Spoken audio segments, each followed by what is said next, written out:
All right, welcome to our second to last webinar in the Hidden in Plain Sight webinar series. Just as a reminder, if you ever want to go back and review the presentation or the video, they are available on the website. The link will be provided at the end of this session. And another reminder, I read a script so that I can stay hopefully in the timeline and keep going. Just a little ad lib here I have to throw in. My sound has not been working consistently today, and I had somebody check it before we started, but can I have somebody just give me a reaction of a thumbs up if you can hear me?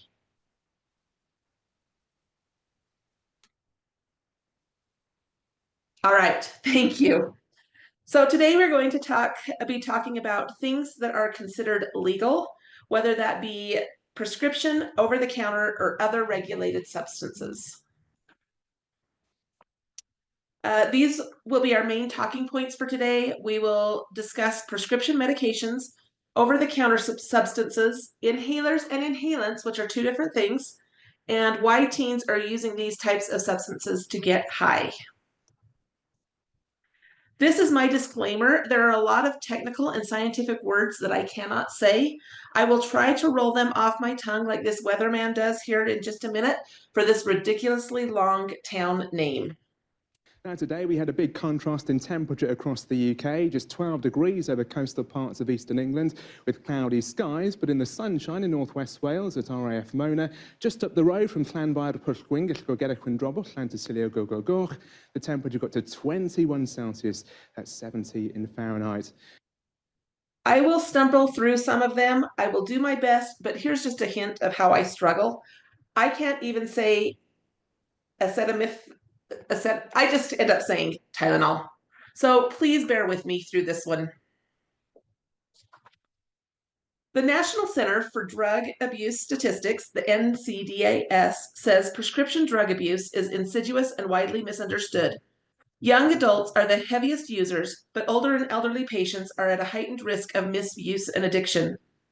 16.3 million, or about 6% of Americans over the age of 13, abused prescriptions, and 12% of those users are addicted.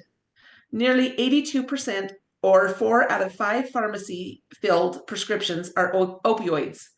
Prescription drugs are the third most abused illegal substance after marijuana and cocaine, and the fifth most abused substance after alcohol and tobacco products, which are legally purchased. You can see here in data reported by the NCDAS, there are many reasons given for prescription abuse. Using it as a sleep aid is the highest and experimentation the lowest, which I think it was surprising to me that experimentation was so low. However, it should also be noted that participants in the study could report more than one reason. According to SAMHSA, or the Substance Abuse and Mental Health Services Administration, pain reliever misuse is down compared to previous data points when it was at its high of 13.8%. However, Utah is still reporting about 3.5% of all people over the age of 12 have misused pain relievers in the last year, and nearly 2% of youth ages 12 to 17 fall into the same usage. This means a majority of our youth are not misusing opioids or other painkillers, which is something to celebrate. At the same time, SAMHSA is reporting an increase in depressive episodes among our population, so we need to continue to educate that using prescription or over-the-counter medication to get high is no safer than using alcohol, marijuana, cocaine, methamphetamines, or other illegal drugs. Commonly abused and misused prescriptions are narcotics that fall into 3 categories. Stimulants like Adderall and Ritalin, which are used to treat ADHD, tranquilizers like Ativan or Xanax, which are used to treat anxiety, and opioids such as morphine, oxycodone, and hydrocodone used as pain blockers. There is good news for Utah youth. Research has found that Utah teens are 28% less likely to have used drugs in the last month compared to other average American teens. I think one of the things that we have to remember about prescription drugs is there is a misperception that they are safe because they are prescribed by a doctor. That is only when they are taken according to the doctor's instruction, and still there is a level of risk associated with them. When we think about over-the-counter versus prescription, there are some distinct differences, but there are also some similarities. One of the things that has been reinforced multiple times in researching for this webinar is that just because something can be purchased or has legal uses, it doesn't mean that all who use it are acting legally. Possessing them is not inherently illegal. However, if you possess a controlled substance and do not have a valid prescription, or if you significantly exceed the amount of an over-the-counter medication, it can be illegal. You can purchase over-the-counter meds without a doctor's order. They are bought off the shelf and can be used for more than one person for the same types of symptoms. Prescriptions, on the other hand, have to be ordered by a doctor and bought through a registered pharmacy. They are prescribed or ordered for one person and should only be used by that person. Both over-the-counter and prescriptions should be taken according to the instructions and under an adult care. In either situation, pharmacists should be consulted when questions arise. You might remember that a few months ago we did another webinar that talked about gas stations being the new drug dealer. We mentioned that teens will use substances that are cheap and accessible. This is why over-the-counter substances are easily abused by teens. These mood-altering medications are often more accessible and cheaper than other illicit drugs or prescriptions. Unlike prescription medications, over-the-counter drugs do not need a doctor's prescription. People can buy them from the store or online and may have different regulations in different locations. For example, you can order some of the higher dosage cough syrups online without any restrictions, where buying in person might require a driver's license. Over-the-counter drugs are deemed safe for consumers to use on their own without the need for medical supervision. They're intended to treat common, straightforward health conditions such as headaches, allergies, heartburn, cold and flu symptoms, and minor aches and pains. Over-the-counter drugs are often considered safe when used as directed. And over-the-counter drugs have clear and standardized labeling. This provides consumers with essential information about proper dosages, potential side effects, and contraindications, or circumstances that serve as a reason you wouldn't want to take a certain drug. Over-the-counter drugs often come in lower dosages than prescription medications. And finally, over-the-counter drugs are available to the public. You don't need a doctor to get access to them. I am not here to say that over-the-counter medications are not useful. I had a horrible cold over the last 2 weeks. I used over-the-counter cold medicine. Many of them have legitimate, real usage needs. It's when they are being overused and abused that they are problematic. On March 3rd of this year, so less than a month ago, the NDUS, which is National Drug Early Warning Systems, released a statement that said, teen non-medical misuse of medications may be more common than believed. They are speaking specifically of two of the most commonly misused medications known as DXM, dextromethorphan, found in cough medicines, and promethazine, found in antihistamines. In February of this year, so just over a month ago, Psychology Today released a similar article stating that there are more than 125 over-the-counter medications for cough and colds alone that contain DXM. What they are also finding is that people are not just using one, but they are combining both DXM and promethazine with extremely dangerous physical and emotional effects. There are others that can be just as dangerous. What is interesting about many of these very useful over-the-counter medications is that they have key ingredients found in the production of illicit drugs. For example, pseudoephedrine is the key ingredient in producing methamphetamine. Pseudoephedrine is used to treat congestion associated with allergies, hay fever, sinus irritations, and common cold. Some of these medications require you to be 18 years or older to purchase, but not all of them. When your local grocery store requires a driver's license to buy 2 bottles of NyQuil, our teens have learned that you just shop at multiple stores. Or you go online and there is very limited oversight on what you can buy through online services. Even though this video is a little bit old, I think it gives us an idea of what to watch for.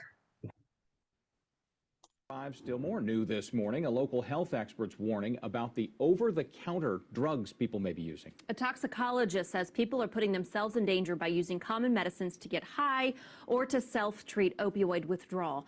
Emily Kinzer is here. And Emily, I know you talked to this toxicologist. What does he have to say about this? It's scary. Yeah, very scary and very dangerous, too. And it's something that's being seen more nationwide. Recently, the FDA put new restrictions on Imodium packaging to try to reduce the problem. Now, you may remember that last month we reported on the death of a Bartholomew County man after he overdosed on the over-the-counter drug Imodium. That medicine is commonly used for the treatment of diarrhea and in small doses isn't harmful, but when abusers take 200 to 300 pills at a time, either to get high or to combat a withdrawal, it's extremely dangerous. Imodium doesn't just have the opioid effects, it also has very profound effects on the heart. And so when we're seeing people coming in is that they're having arrhythmias or abnormal heart rates, and we have actually had people that have died from this. The toxicologist I talked to said in most cases with opioid withdrawal, it's not life-threatening but is very uncomfortable. So some of those symptoms include nausea, vomiting, and sweating. Doctors have also seen Robitussin abuse, that's known as robo-tripping, and Benadryl used for the treatment of GHB has also been reported. So I'm also told it's very important that drugs like these, or any drugs rather, are locked away in the home in a lockbox for those who may have friends or family members who are addicts so they can't get access to those. At high doses, Imodium will cause effects like methadone or OxyContin. The problem is the doses you need to achieve that is really, really dangerous. It's not uncommon for abusers to take up to 200 tablets, as you heard in the video. Can you imagine taking 200 tablets of anything in a day?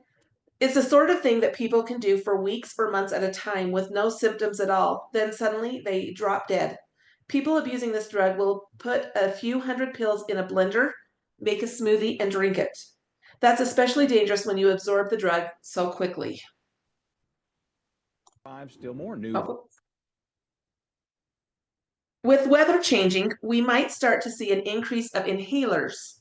In all actuality, inhalers have been popular for quite a few years and are items that can be purchased for low price points and maybe even stolen.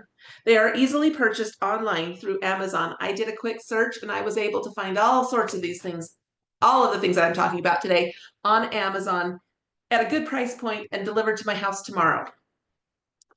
Benzodrex is the brand name for the over-the-counter nasal decongestant containing propylhexedrine, which is used to temporarily relieve nasal congestion caused by colds, hay fever, and other respiratory allergies.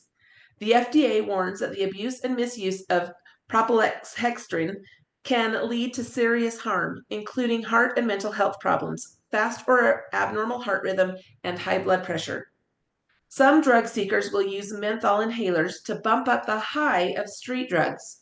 For instance, some drug seekers will take multiple hits of these types of inhalers to open their airways and increase the euphoria while high on a drug.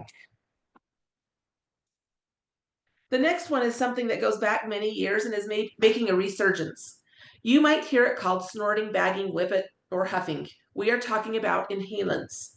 The chemicals that teens choose to inhale generally contain volatile materials such as those found in solvents, aerosols, and many gases. Inhalants have many of the same effects as alcohol abuse or intoxication, including slurred speech, numbness, tingling in the hands and feet, depressed reflexes, lack of coordination, dizziness, and impaired judgment. They also may experience a list of more significant effects such as hearing loss, brain damage, central nervous system damage, limb spasm, bone marrow damage, and even sudden death. There is actually a phenomenon called sudden sniffing death syndrome, which is related to the heart. The heart beats so erratically due to the influence of the inhaled chemical that it simply stops working altogether and the teen dies of cardiac arrest. It's known as a cheap high, nitrous oxide, the ingredient in laughing gas. It's called Galaxy Gas on social, and taking a whiff and getting high and posting about it has become a dangerous trend. Fox's Corin Hoggart has more. That brief burst of giggles gives nitrous oxide its nickname of laughing gas and a benign reputation. But staggering and falling often follow. The gas is a mild sedative, but it has a legal and legitimate use dispensing whipped cream. The chargers now come in a variety of flavors, and inhaling those is a subject of a lot of online chatter. I saw it on TikTok. It was a popular video, and then I just wanted to see if Minneapolis had some. It didn't take long for 22-year-old Isaiah to find canisters of nitrous oxide prominently displayed at a tobacco shop. You can also order them online at sites like Amazon and Walmart. This is easily accessible by a large segment of our growing population, and it's being pushed to them via social media, via their peer circles. And Louisiana passed a full ban on retail sales of nitrous oxide this year, partly based on concerns from Dr. Eric Griggs. He says extended use can cause vitamin B12 deficiencies, which can have serious consequences on your nervous system, even potentially causing paralysis. The so-called laughing gas is no joke. It's a medical-grade drug. This is a drug. It's a medical-grade drug that should not be abused and should be monitored more safely. There are thousands of products that people have used in this way. These are just a few that teens could be using for the intended purpose or for other questionable uses. Nail polish remover, Sharpies and other felt tip markers. Now, if you think about it, a couple months ago, we did one on stash compartments. So now we've got stash compartments of Sharpies and concerned about the Sharpie itself. Glues, gasoline, paint thinners and paint removers, hairspray or aerosols, spray deodorant, and even as we saw in the video, whipped cream. This is an example of how easy it could be to get the nitrous oxide cartridges. I found that I could buy 50 of those cartridges on Amazon for less than $20 with no restrictions. But I can also go and buy Ready Whip at the grocery store for under $3. And it sounds like I'm really against Amazon. I'm not. I have an Amazon package being delivered as we speak. But we have to be aware that there are things that kids can get access to on Amazon with no restrictions. A couple of years ago, the Utah PTA came out with a statement of the 4 A's of why teens are misusing and abusing prescriptions and over-the-counter drugs. This is similar to what we've already talked about from Tall Cop Says Stop, who says that kids will get what is cheap and accessible. The 4 A's of the PTA stand for availability, access, awareness, and attitude. The sheer number of prescription and over-the-counter medications that have potential for abuse is staggering, and they are being used more frequently, which increases availability. They are easy to get from the internet, from family, and from neighborhood medicine cabinets, and from our friends. Teens know more about prescription drugs than ever before because advertising and the internet have made them more visible. And finally, there is the belief that less risk is associated with using prescription and over-the-counter medications, even though they can be just as dangerous as any illegal drug if used inappropriately. There are a lot of things that can be done to help. Teaching kids how to appropriately take medications is one step. Also, being informed yourself about the dangers that live in the medicine cabinets can help. Since access and cheap is are two of the reasons teens turn to over-the-counter and other so-called legal substances, it is important to appropriately dispose of unused, expired, and unwanted medications, even if they are over-the-counter.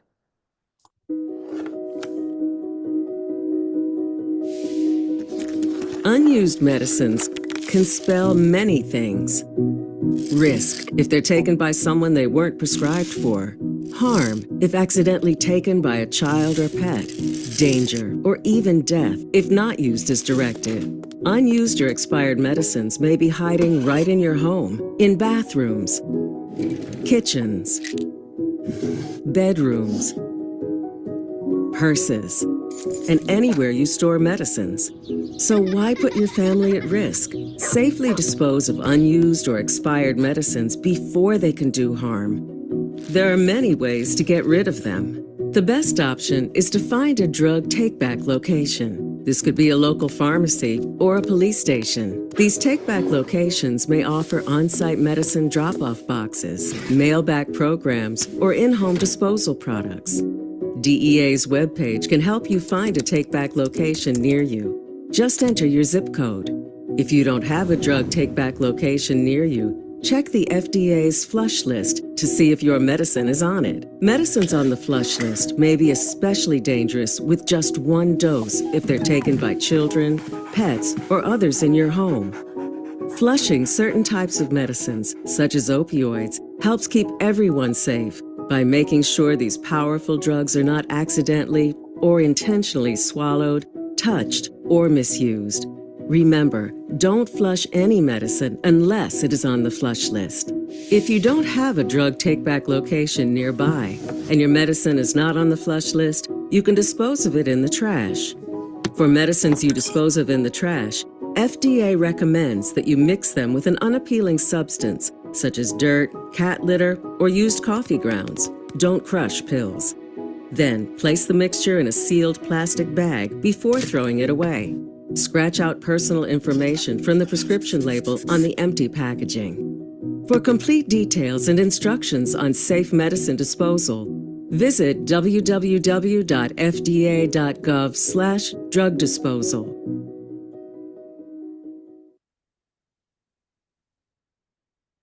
These resources can give a comprehensive and up-to-date information about specific substances, whether they are legal, illegal, over-the-counter, or illicit. I encourage you to visit the websites to educate yourself on what is available to a lot of our teens. Tall Cop Says Stop podcast is done by Officer Jermaine Galloway and provides details on the latest drug trends. One of the things I've learned from preparing for this webinar series is that the world our kids are experiencing is changing every day. Every day there are new things to be aware of. We have to stay up to date and informed. We can't say, I just didn't know. Today's was a little shorter. That's partly because we did a little longer one a couple months ago. As was mentioned, we have one more webinar in the series next month. If you missed any of the previous webinars, they are recorded and can be found on the NUcenter.org mental health supports page. You can scan the QR code or go to the website listed and it'll take you directly to the web page.